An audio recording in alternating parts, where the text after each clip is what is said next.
Hey folks, so I've never been to a comic convention before, so when the first official Hong Kong Comic Con was announced, we just had to be there. Today I'm cosplaying as a photographer with gas, with my 100 megapixel Hasselblad, couple of lenses, and a studio flash strong enough to summon Batman all the way from Gotham. Let's go.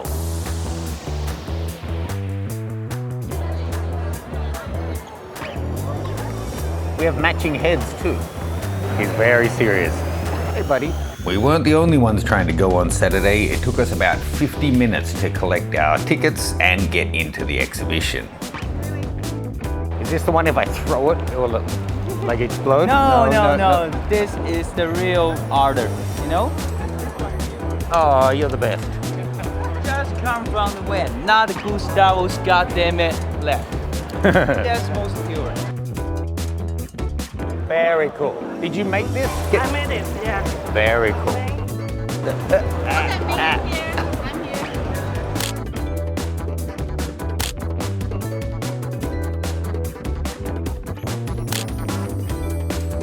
Cool. What's your name? That's your real name? Oh, you can't unlock, right?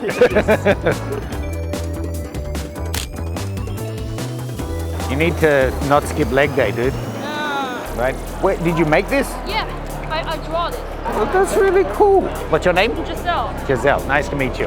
Look at that, I got 2 toys now.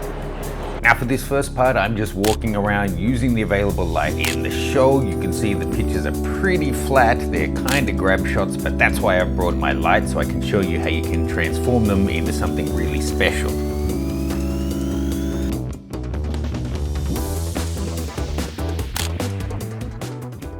So, Luffy, it's been a good show so far. We're really just walking around, how you doing, getting our bearings and whatnot.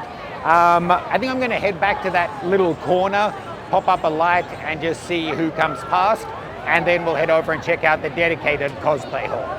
My weapon of choice. I appreciate that Hasselblad and off-camera studio flash is a lot, but I didn't want to go too extreme, so we've got 1 off-camera flash and 1 studio.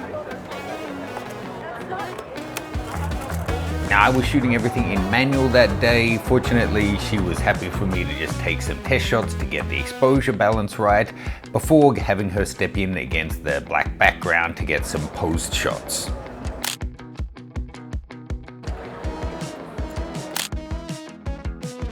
I really wanted to separate out this character from the backgrounds, so I took a test shot to make sure my backlight was firing well, and then crafted a nice edgy light to really bring out the shape of the headpiece.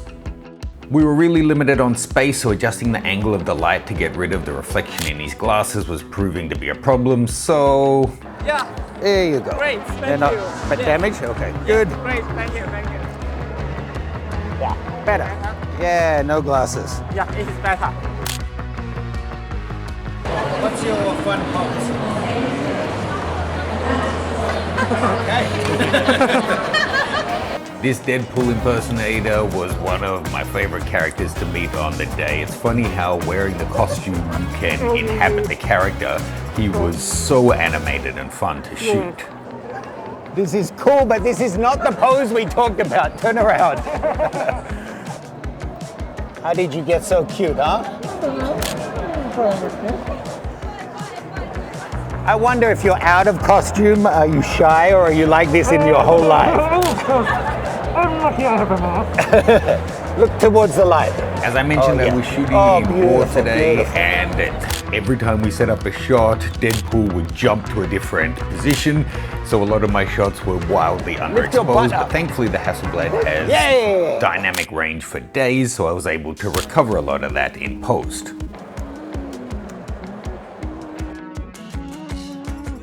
This is the best costume because you don't have to like do makeup, right? Should be quite, oh really? You made the whole thing.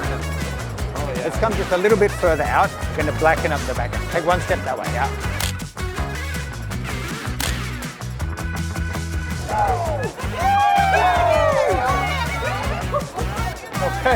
Okay, so this is the pose. Cool.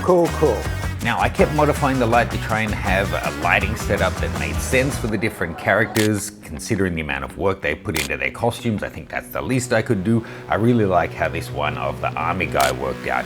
If you're into shooting headshots, whether it's for cosplay or just business headshots, check out my new headshot portrait photography course. It's just gone live, takes you along on 7 real-life shoots, shooting in all kinds of different scenarios with different kinds of equipment, showing you how to get shots that make sense for the subject and their intended usage. Full details below. Do you have a pose you always do for this one? And always with the right hand? Yeah. Okay, then let's do it this way.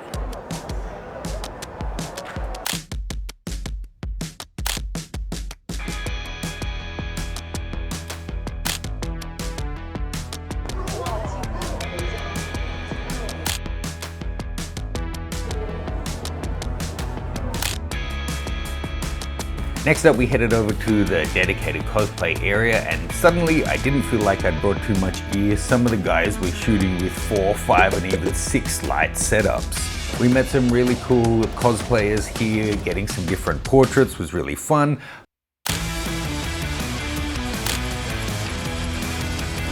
Yep. What are we doing? Okay.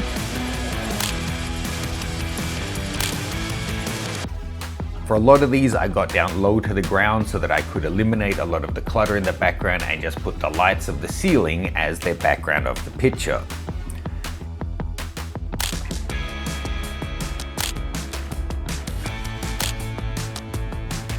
These shots of the Widowmaker, I included some where I had my backlight flaring. I think it kind of works for the overall aesthetic.